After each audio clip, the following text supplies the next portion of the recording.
Ok, donc nous avons fait tout le stack. Maintenant, avant de passer à des choses suivantes, il faut déjà qu'on comprenne qu'on a un serveur qu'on a configuré. Bien évidemment, on a fait des développements dessus, mais ce programme-là, ce serveur-là, une fois atteint et une fois redémarré, ben, il ne va pas s'exécuter sur Django. Et du coup, c'est-à-dire si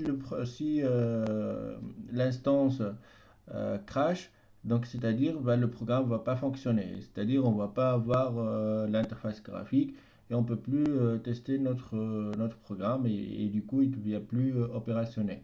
Donc ça, en fait, il y a une méthode qu'on va le faire ensuite, c'est le load balancer et des notions en ce sens.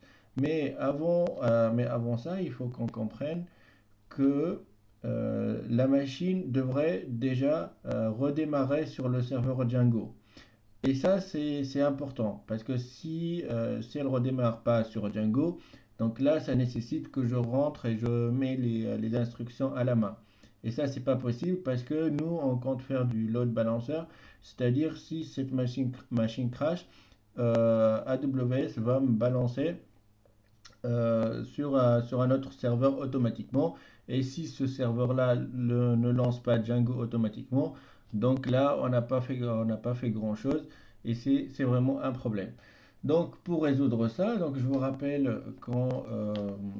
rappelle des dossiers qu'on a actuellement simple file, ça c'est pour Django. Je rentre dessus et puis je trouve mon manage.py et puis bah, tout simplement pour le lancer, donc je fais Python 3, manage, et puis un serveur, et puis je mets 4.0 pour dire j'accepte tout sur le port 8000. Voilà. Donc une fois je fais ça, donc par la suite je vais justement sur ma machine, je prends l'adresse IP et puis je mets l'adresse IP qui est là et puis mon programme tourne. Voilà, donc j'ai juste à faire ça. Donc nous, quand j'ai fait cette commande, il faut que je dise à ma machine Linux qu'elle pointe sur cette commande à chaque redémarrage. Donc, pour faire ça, donc je vais arrêter le serveur Django. On va faire quelque chose, on va faire ce script en fait, qu'on va par exemple le nommer, je vais le mettre à l'extérieur. Donc, je vais le mettre là, je vais pouvoir dire touch. Je donne le nom à mon script, par exemple auto run server.sh, donc en Linux c'est .sh, et puis bah, ce script là qui est là, je vais mettre dessus les programmes qui vont me permettre de lancer Django. Déjà ça c'est de 1 pour voilà, faire un petit programme qui lance Django automatiquement sans la ligne de commande. Donc pour faire, on va faire la chose suivante, donc on va faire autorun server. Donc je mets l'exécutable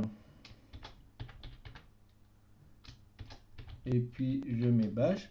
Donc là, je lui dis, ok, bah rentre-toi, une fois que tu te fais exécuter, tu vas aller chercher le programme Django, donc celui qu'on travaille dessus.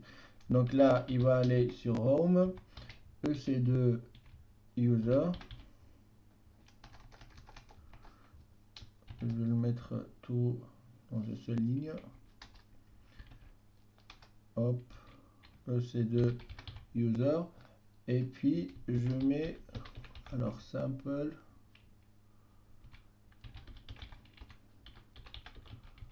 upload. Voilà, si je ne me trompe pas, ça doit être comme ça, sample file upload. Et puis bah, je dis, je vais faire la même commande qui est Python 3 manage.py et puis run server et puis mes 4.0 du coup et puis ça manque un 0 et puis alors 8000 c'est le port qui est ouvert sur, sur AWS.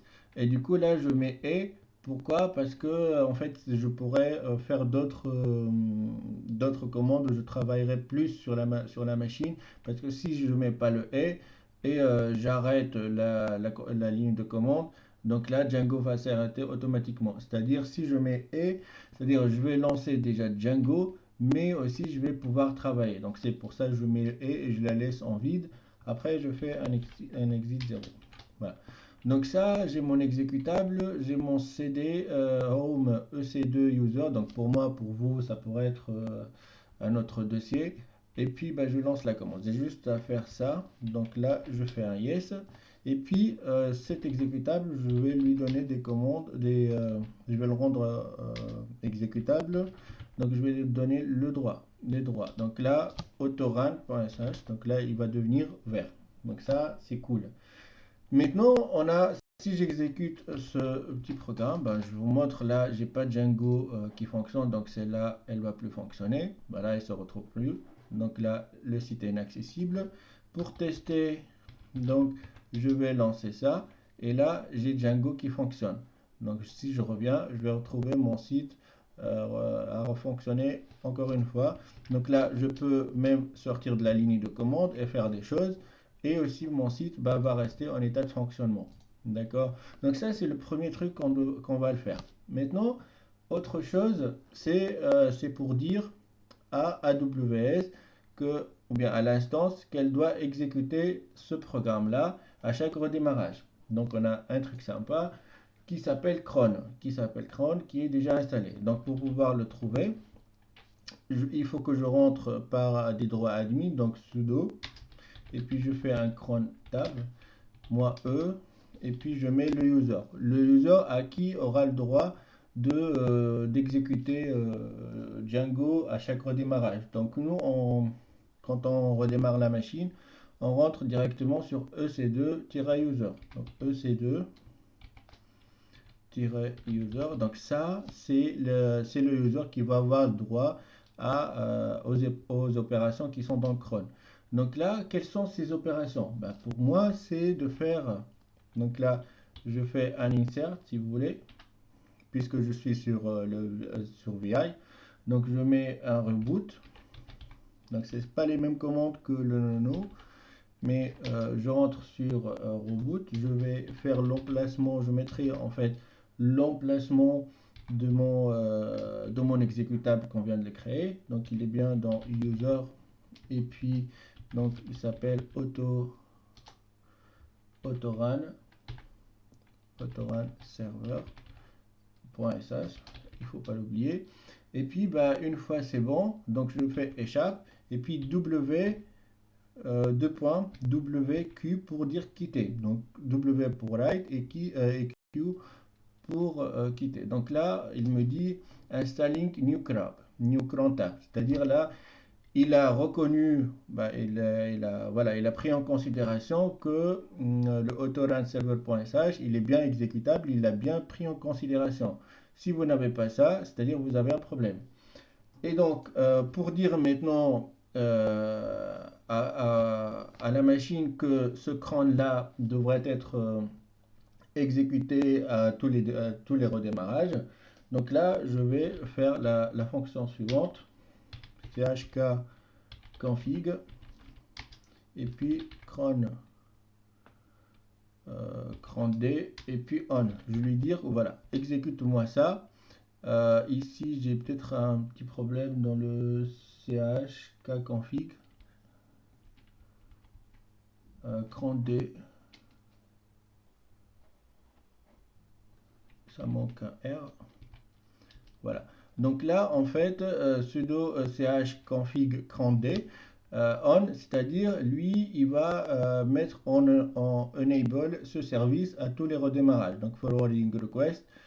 Et maintenant, ça devient en fait un auto enable. Et donc maintenant, je vais redémarrer la machine. Donc si je redémarre la machine, bon, j'ai plus l'accès sur la ligne de commande, vous voyez, c'est en rouge. Après, mon programme ne tourne pas parce que c'est en cours de redémarrage. Donc là, on va attendre un peu et puis bah, ce programme va revenir. Parce que là, on est en état de reboot. On attend un peu, ce programme-là va revenir. Donc là, la machine, il est en cours de redémarrage, n'est pas encore redémarré. Donc il faut attendre un peu et ça c'est utile parce que ensuite on va prendre une autre machine et si cette machine crash, il va falloir qu'on balance sur l'autre qu'elle aura déjà ce Django qui s'exécute lors de lancement. Donc c'est pour ça en fait on fait la chose. Donc là on attend un peu encore. Est-ce que la machine là oui, elle est bien exécutée. Et si je refais ça, je retrouve mon programme qui fonctionne parfaitement et qui voilà où je pourrais mettre les dossiers et tout. Donc voilà, donc ça c'est important pour passer à l'étape suivante qui est le load balancer et qui est justement nous permettre de ne pas perdre ce qu'on fait ou bien ne pas faire tout le programme encore une fois sur une autre machine. Voilà, donc on se retrouve dans la prochaine vidéo.